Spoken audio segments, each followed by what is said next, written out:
Welcome to Mom Talk, the podcast where we talk about everything that has to do with motherhood.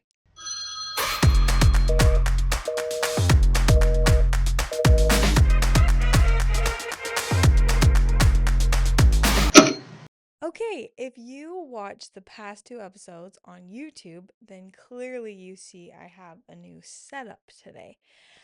It was not by choice. Our house flooded and we had to move. But before that, my husband was in a motorcycle accident because they say bad things come in three, and they are absolutely right. Our whole life got flipped upside down. And just when I thought I couldn't keep going, something else would happen. And turns out I could keep going. So we moved, and now I don't have a podcast studio. So I am literally in my upstairs hallway, and I really hope this microphone is worth the money that I spent on it and you can't hear my dishwasher going on or my kids' sound machines. But we will just make do with what we have. My camera is currently in my laundry room. Oh, it's totally so fun. I'll insert a clip of my setup. So if you're watching on YouTube, you can see how ridiculous this is. But hey, you gotta do what you gotta do to fulfill your dreams. I had everything planned out. I was gonna do like my intro and then the Good Mom episode. So those two were posted. Go check them out. And then I had this whole building upon and inspired all these things. And then my whole life blew up. And so now I'm like, well, you know what? I've learned a lot of things throughout this process. So the next 3 weeks are going to be the three events that have happened in our life that completely have changed everything for us. And it's just been really interesting. It's been hard, but also such a blessing at the same time. And I can see God's hand in it all. And it still sucks that we had to go through it all. So that's kind of what I'm going to be sharing, and just the lessons I learned through motherhood and how I am still trying to pursue this dream of being a podcaster. So, thank you for being here. Third week. I'm literally recording this on Thursday night and it's going to go up tomorrow, Friday. So, woo! Let's begin with the worst phone call I have ever received in my life. Some context for you. Drake and I were together at this barbecue with our kids for military med students. Drake joined the Air Force to pay for medical school, and while we were there, Rainey starts to throw up. And I'm like, oh my gosh, I'm so sorry, because our children are the only ones there. Most people are not married or have kids at this school that have joined the military. So I'm like, okay, I gotta go. Drake, you come home later because he has to build relationships because people write recommendations later. So I leave with the kids, go home. I get home, our thermometer's broken. So I text him, hey, on your way home, will you please stop and get a thermometer? And he, of course, says yes. So hours go by. I don't even think anything of it. I just am like, okay, he's talking at this barbecue. It was like had dinner at 6:30 or something. So around 10 o'clock, I get a FaceTime call from my husband, which I'm thinking I'm going to answer, and he's going to be at Walmart or Target or somewhere that has thermometers, and he's going to be asking me what thermometer to get. Wrong. I answer this phone call, and it is the worst phone call of my life. First of all, I'm literally in my underwear going to bed, and I answer, and this random lady is on the line. So then I'm scared. I'm like trying to cover myself up. My kid is sick, throwing up next to me, and I am just so confused. First, I think, oh, maybe my husband left his phone and this lady found it. No. She proceeds to tell me the worst sentence you could ever hear. She goes, your husband has been in a motorcycle accident. And I just start bawling. And I'm like, is he okay? And I don't know who this lady is. She is so nice. And if one day she listens to this, I don't want this to be taken the wrong way. I'm very grateful that you went out and helped my husband. And I'm very grateful you called me. But I asked her, is my husband okay? She's like, yeah, yeah.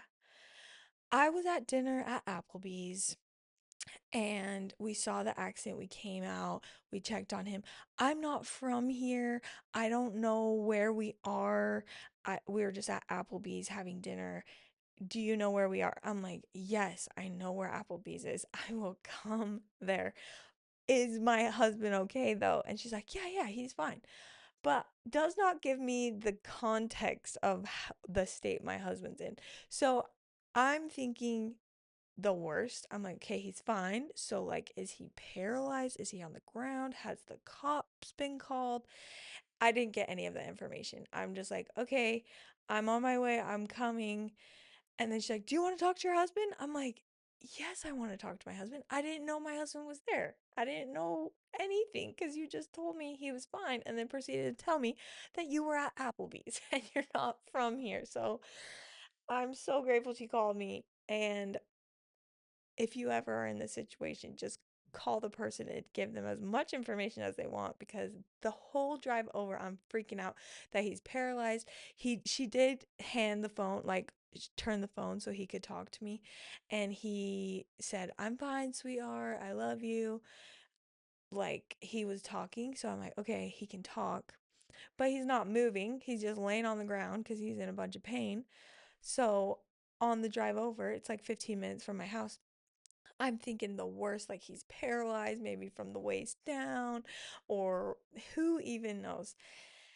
But before I drive over there, right as I get off the phone with this lady, I call my neighbors.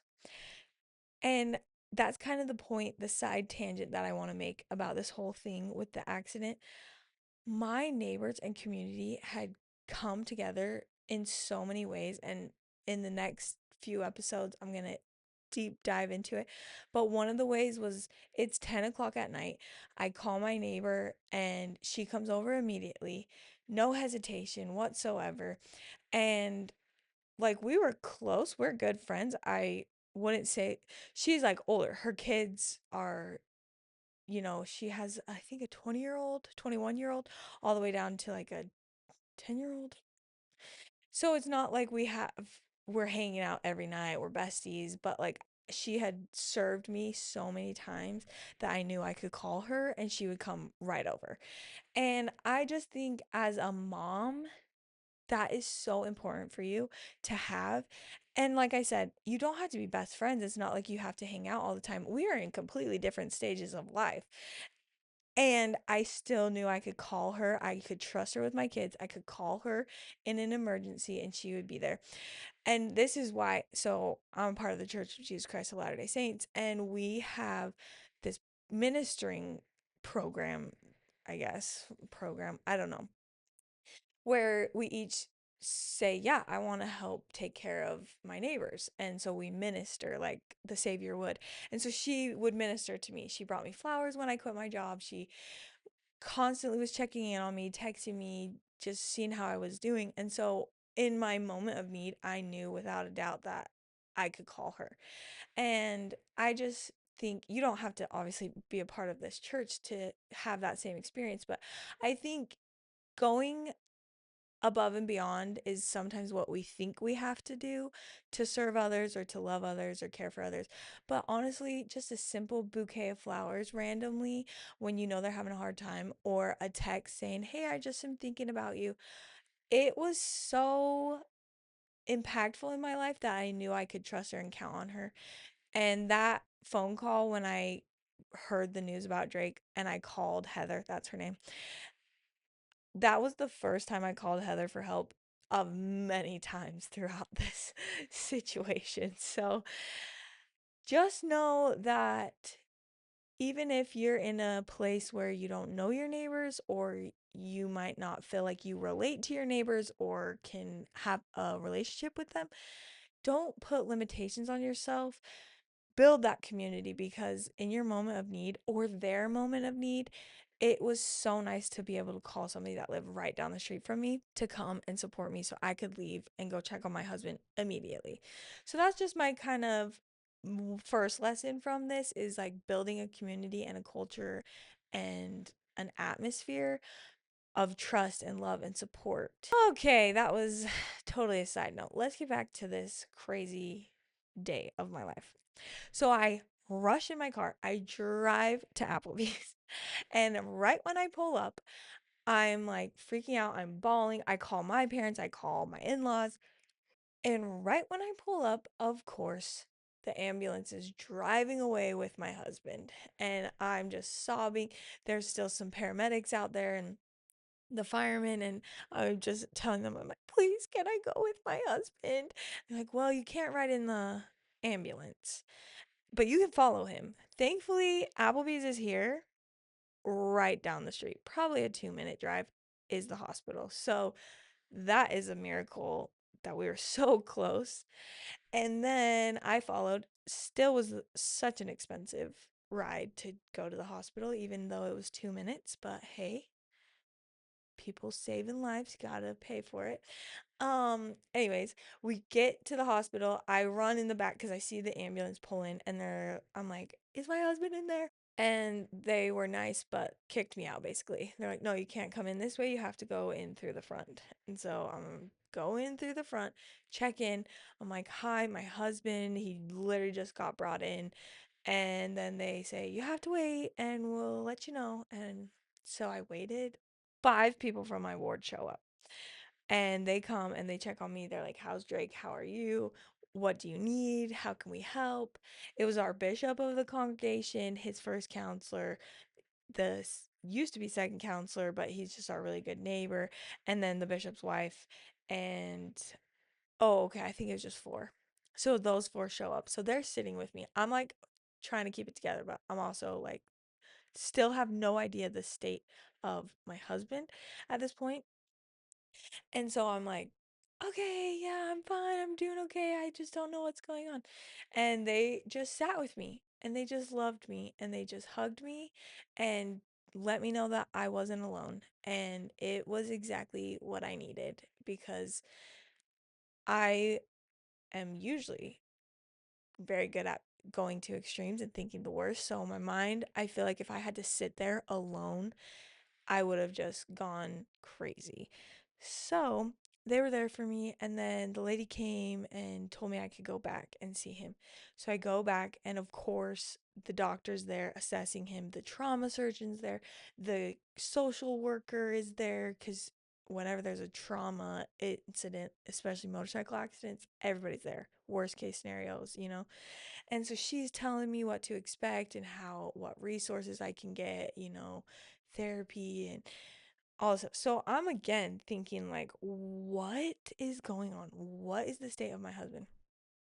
And I just kind of hear him in pain behind this curtain and they're like, we have to do an assessment and all these things. And I'm just like, oh, what is going on?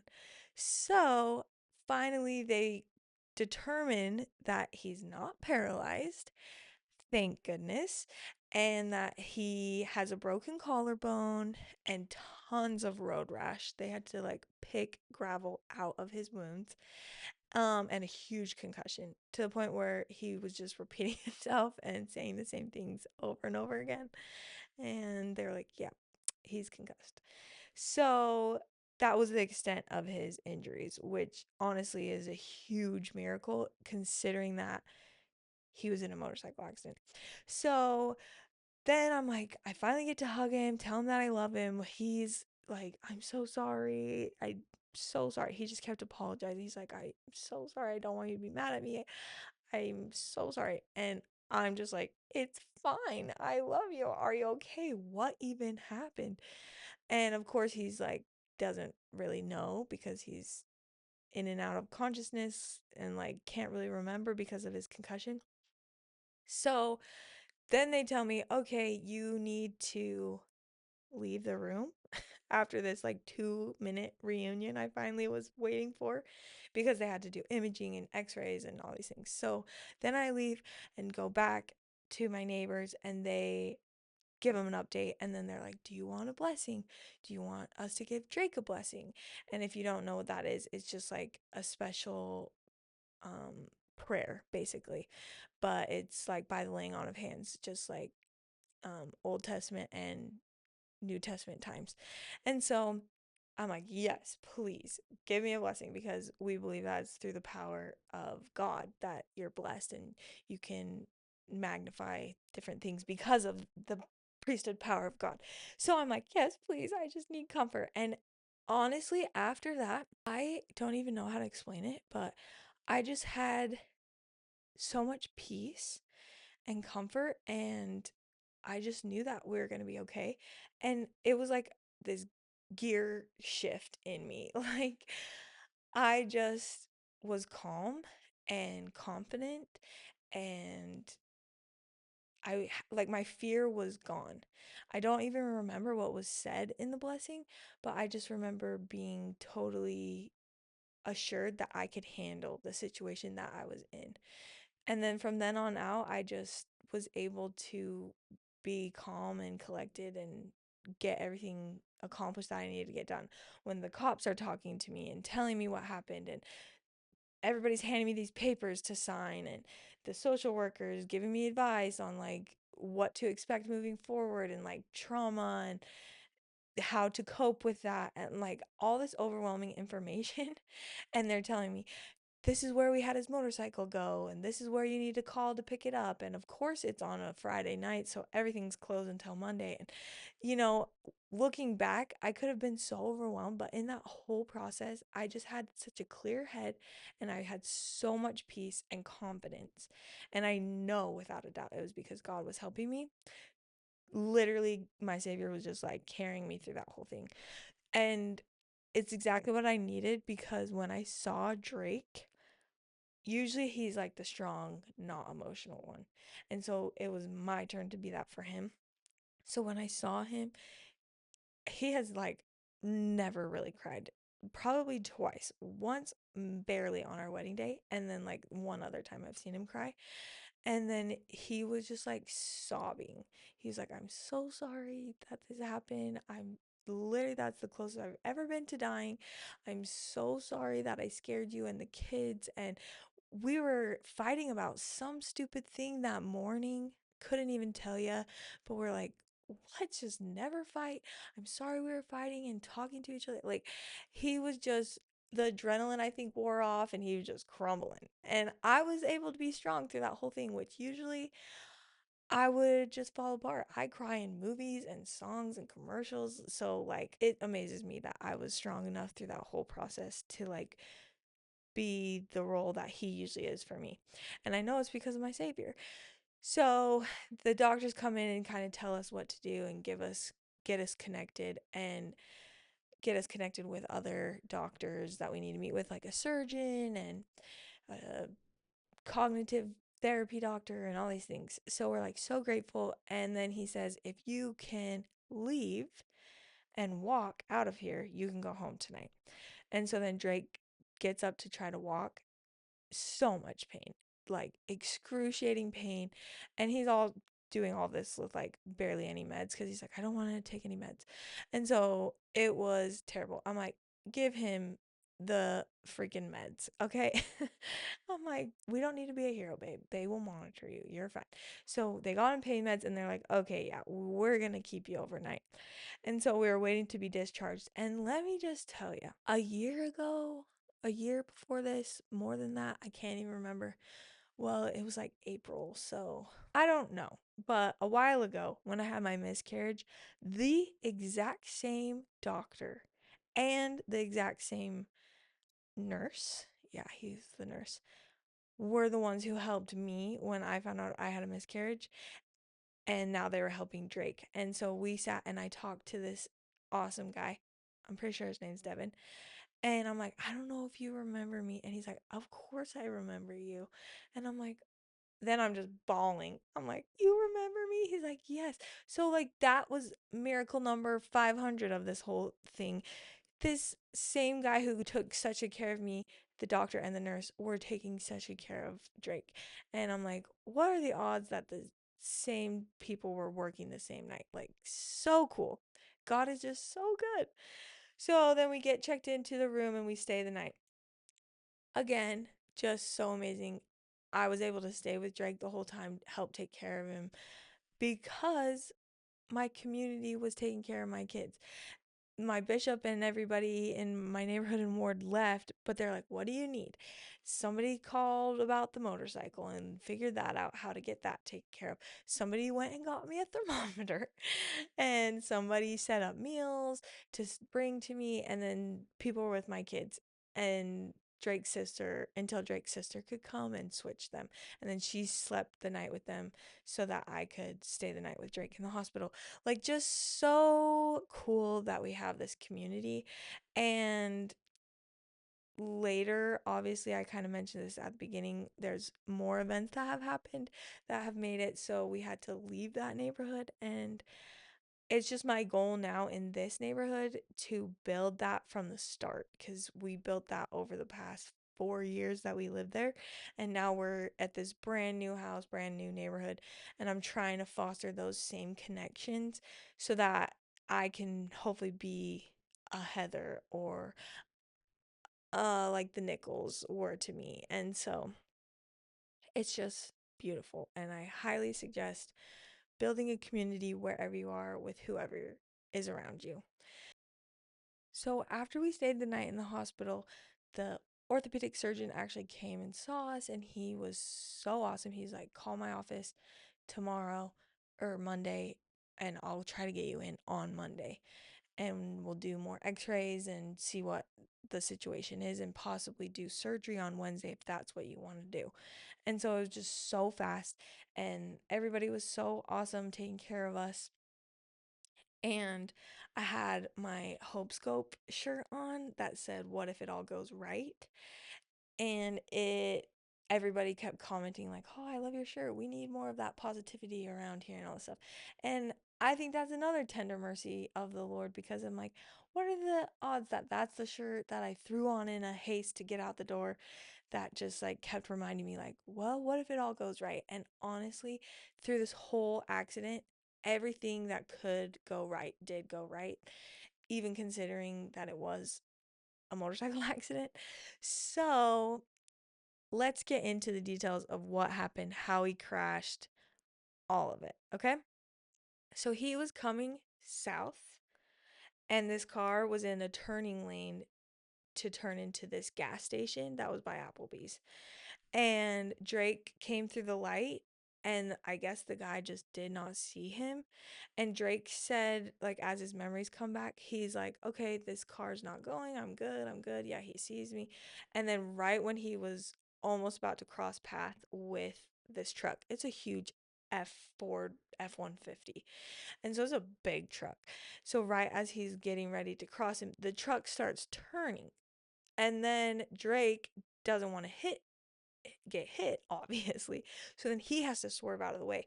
Thankfully, last minute, he did stop because he saw Drake. But if he wouldn't have stopped, he would have probably hit the end of Drake's motorcycle, and it would have like launched him way harder and way further. But thankfully, he saw Drake, so he stopped and he swerved, and that's what made him crash to get out of the way from this giant truck. And again, like our sweet friend said, we were at Applebee's. There's this huge sign that says Applebee's, and it's like in this rock bed decoration landscape thing. And then right next to that is this patch of grass, probably like 10 feet by 15 feet, like not that big. And then it's more rocks, and then just road. And guess where Drake landed after he slid, hit the road, hit the curb, and got launched off of his bike? Yep, right on that little patch of grass. He just landed right there. So when the lady came out, she was able to comfort him on the grass, and the paramedics were able to get him. And they were like, "This is crazy that you landed on this grass, because you could have hit this pole, you could have hit the rocks, like just so many things." And I truly believe God was just picked him up and put him right there. And I'm just so grateful for that. And thank goodness he was wearing his helmet. It had this huge scratch gash in it. I have pictures, so when I'm editing this, maybe I'll put them up. But yeah, so he had his helmet on. Of course, he wasn't wearing his jacket and pants because it's super hot, but that's why he got a ton of road rash.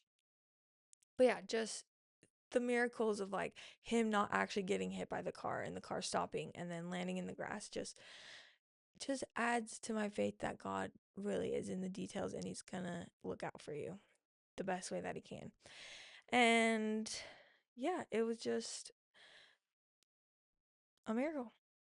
So Monday comes around, we go to the doctor, and he's like, you have two options. You can get surgery, or it will heal on its own. You'll have like a little bump, but eventually it'll heal. And Drake was supposed to take a test on Monday. And so he's like, I would rather just get it fixed so then I can just not be in pain and feel like it's moving all the time while it takes the 6 to 8 weeks to heal. So he opted for the surgery, and the surgeon was amazing and said, okay, yep, I'll get you in on Wednesday. Actually, I feel like he got him in that day. Yes. Okay, I'm totally remembering wrong. No, we went that morning, saw the doctor, and then he was like, you know what? Let's just do it later this afternoon. That's what it was. Crazy. That never happens. So he literally got Drake in that day. You're right, Aspen. I'm talking to myself. So he got Drake in that day, and then he was doing amazing and was on his road to recovery right away. And as soon as the bone was like plated with 7 screws, I think, he was in significantly less pain. His road rash hurt more than his broken bone, but that is gonna take, it's still healing. His shoulder, there's like a patch of skin that's like still kind of needs to grow in, and his knee is just gonna be a gnarly scar. But thankfully, everything else at this point, 2 months later, has healed perfectly. Like you would never know. And people still, they're like, weren't you in a motorcycle accident? And he's like, yeah, but I'm all good. I'm like 100%. So many miracles have happened because of this. And I have to focus on those because this was kind of the kickstart to all the hard things that were continuing to come throughout the next month of our life. And, when I was younger, I tore my ACL. That's a whole other story. But through that whole process, like I really learned that trials are testimony builders. And I think that's exactly what this was. It kind of stripped us down and took us to the base of like, okay, trust in God, rely on Christ, and depend on each other, because we were just kind of going through the motions before that. Life was just busy for both of us. Our kids were busy, and we were just kind of going through the motions. But this stripped everything away and brought us together and started building this foundation of like, okay, this is what we got to do to move forward. And hindsight is like, okay, I can totally see why God did that. In the moment, I'm like, what is going on? So, if you're in the thick of it, just let yourself struggle and embrace all the feelings, good, bad, sad, mad, because I think that's part of the process. And along the way, make sure you acknowledge the miracles, because that's what's going to help you see God's hand through it all. And as a mom through this whole process, I just want to emphasize that sometimes your role as a mom is going to change depending on your situation, and you shouldn't beat yourself up if it doesn't look how you are used to it looking. What I mean by that is, when Drake was hurt, all I wanted to do was take care of him. Obviously I didn't want to neglect my children, but because of my neighbors and my community and my friends, and then our family eventually came down, I was able to have my kids taken care of. And then it allowed me to kind of step out of that role and step into the role of like a nurturing wife and taking care of my husband while he was recovering. And there were some times when I would kind of beat myself up, like, oh, so Rainey was at so and so's house for so long today, or our nanny took the kids forever today. And I had to continually remind myself that it's not going to be forever. It's not going to look like this forever. There's a time and a place, and right now my husband needs me. And giving myself that compassion to be like, okay, my role as a mother looks different right now because of the situation, and I'm still a good mom, and I'm still giving my kids what they need and doing what I want in a role that I can support my husband. So, if you're going through something, whether it be taking care of your spouse or taking care of your parents if they're older and retired, or in a role where like your kids are now adults and you have to kind of step back, just know that you're not failing just because your role as a mom changes. It's just going to look a little bit different for a while. And sometimes that space is good because after that, it just reignited this fire to step into my role as a mom again and do everything that I felt like I was missing when I was taking care of Drake. And when he was okay and back to school, then I was right there again, bettering myself as a mom for my kids. So hopefully that makes sense. But there was a lot of nights that I spent kind of beating myself up like, oh, I'm not taking care of the kids. I just felt so stretched in that I'm like, I can't do it. But I'm grateful for the help that I had. So allow help, allow compassion for yourself, and just know that you're doing great. You're a great mom. Okay? You're a good mom. And so that was part one. But I'm just grateful, so, so grateful that my husband is here, that we get to do this life together still.